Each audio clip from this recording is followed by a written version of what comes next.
রাষ্ট্রপতিকে ধন্যবাদ দিতে পারছি না বিধায় আন্তরিকভাবে দুঃখ প্রকাশ করছি। বর্তমানে বাংলাদেশের প্রধান সমস্যা হচ্ছে তেল সমস্যা, যে সমস্যাটা সরকারের পক্ষ থেকে অস্বীকার করা হলেও আমরা যখন রাস্তাঘাটে চলাফেরা করি, প্রত্যন্ত এলাকা থেকে সংসদ অধিবেশনে যোগ দেওয়ার জন্য আসতে থাকি, তখন তেলের সংকটের কারণে আমাদের গাড়ির চাকা অনেক সময় বন্ধ হয়ে যায়।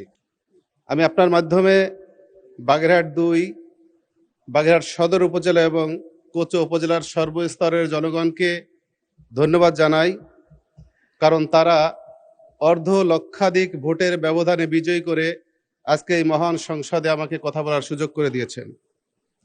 মাননীয় স্পিকার, আমি আজকে রাষ্ট্রপতির মহান সংসদে রাষ্ট্রপতির ভাষণের উপরে যে বক্তব্য প্রদান করার সুযোগ পেয়েছি, এজন্য আপনাকে আবার ধন্যবাদ জানাই। কিন্তু আমি 200-র বেশি সার্ভিস ও ফিচারে লেনদেনের সব বিকাশ অ্যাপে সম্ভব। রাষ্ট্রপতিকে ধন্যবাদ দিতে পারছি না বিধায় আন্তরিকভাবে দুঃখ প্রকাশ করছি। কারণ যে দীর্ঘ ফ্যাসিবাদের সময়ে সারা বাংলাদেশের মানুষ অত্যাচার, নির্যাতন, জেল, জুলুম, হুলিয়ার মধ্যে তাদের জীবন কাটিয়েছে, ঠিক সেই সময় ফ্যাসিবাদের পক্ষ নিয়ে রাষ্ট্রপতি ভূমিকা পালন করেছে, সেজন্য তাকে ধন্যবাদ দিতে পারলাম না। তবে ফ্যাসিবাদ সরকারকে আমি ধন্যবাদ জানাই। তাদের নির্যাতনের কারণে, তাদের অত্যাচারের কারণে শুধু আমি নয়, আজকে আমার মতো অনেক সংসদ সদস্য যারা এখানে উপস্থিত রয়েছেন, তারা এলাকার স্থানীয় জনসাধারণের হৃদয়ের মণিকোঠায় স্থান করে নিতে সক্ষম হয়েছেন। মাননীয় স্পিকার, আমি আজ এমন এক জনপদের প্রতিনিধিত্ব করছি যে জনপদটি খাজা খানজাহান আলী রহমতুল্লাহ আলাইয়ের পূর্ণভূমি এবং বিশ্ব ঐতিহ্যের ধারক, যেখানে ইউনেস্কো স্বীকৃত ৬০ গম্বুজ মসজিদ ও বিশ্বের বৃহত্তম ম্যানগ্রোভ সুন্দরবনের প্রবেশদ্বার। কিন্তু মাননীয় স্পিকার, অত্যন্ত দুঃখের সাথে বলতে হয়, যখন বর্তমান সরকার বাংলাদেশকে দ্রুত গতিতে উন্নয়নের দিকে নিতে চলছে, তখন আমার নির্বাচনী এলাকাবাসী দীর্ঘদিন যাবৎ একটি রেল লাইনের জন্য হাহাকার করছে। বাগেরহাট পৌরসভাটি দিনে দিনে অধপতনের দিকে যাচ্ছে, দেনায় জর্জরিত রয়েছে। পৌরবাসীর সেবার মান শূন্যের কোঠায়। ইতিমধ্যেই পৌরসভাটি প্রথম শ্রেণী থেকে দ্বিতীয় শ্রেণীতে অবনমিত করা হয়েছে।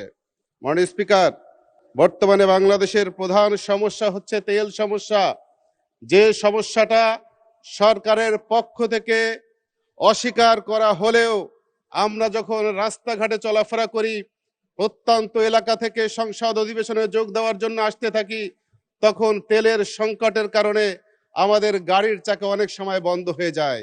আমি আজকে আপনার মাধ্যমে বর্তমান সরকারের সেই দায়িত্বশীলদের, যারা এখনো তেলের সংকট নয় বলে আমাদেরকে বলছে, তাদেরকে সকল কথা প্রত্যাহার করে সঠিক তথ্য এই মহান সংসদে প্রদানের জন্য আহ্বান করছি। মাননীয় স্পিকার, বাগেরহাট সম্ভাবনাময় একটি জেলা, অপার সম্ভাবনা রয়েছে। এখানে উৎপাদিত সাদা সোনাখ্যাত চিংড়ি দেশের বৈদেশিক মুদ্রার অন্যতম উৎস। আমাদের এলাকার নারিকেল ও সুপারির বিশাল বাজার রয়েছে, কিন্তু উন্নত ও সাশ্রয়ী পরিবহনের ব্যবস্থা না থাকায় আমাদের কৃষকরা ন্যায্য মূল্য থেকে বঞ্চিত হচ্ছে। সড়ক পথে পণ্য পরিবহনের খরচ এতই বেশি যে তা ক্ষুদ্র ও মাঝারি উদ্যোক্তাদের জন্য বোঝা হয়ে দাঁড়িয়েছে। তবে মাননীয় স্পিকার, সঙ্গে সঙ্গে বাগেরহাটবাসীর জন্য আনন্দের সংবাদ রয়েছে। এই মহান সংসদে বর্তমান মাননীয় সড়ক পরিবহন ও রেল মন্ত্রী মহোদয় ও বন পরিবেশ ও জলবায়ু প্রতিমন্ত্রী মহোদয় বাগেরহাটের কৃতি সন্তানের জন্য আমরা বাগেরহাটবাসী গর্বিত। মাননীয় স্পিকার, ১৯১৮ সালের ব্রিটিশরা বাগেরহাটের গুরুত্ব অনুধাবন করে একটি রেল লাইন স্থাপন করেছিল, কিন্তু আজ থেকে ২০-২৫ বছর পূর্বে কোনো এক অদৃশ্য কারণে সে রেল লাইনটি বন্ধ হয়ে যায়। রেলের জমিগুলো বেদখল হয়ে গিয়েছে, রেলের স্টেশনগুলো ভুতুরে বাড়িতে পরিণত হয়েছে।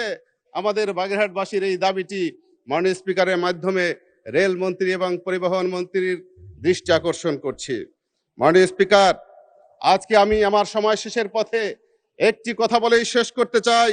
শরীফ ওসমান হাদির সেই কথা, কেউ আমাকে আমাদের গুলি করে মেরে ফেললে তাদের ধরে বিচার করো, সেটা যদি করতে না পারো তাহলে নতুন কেউ জন্মাবে না।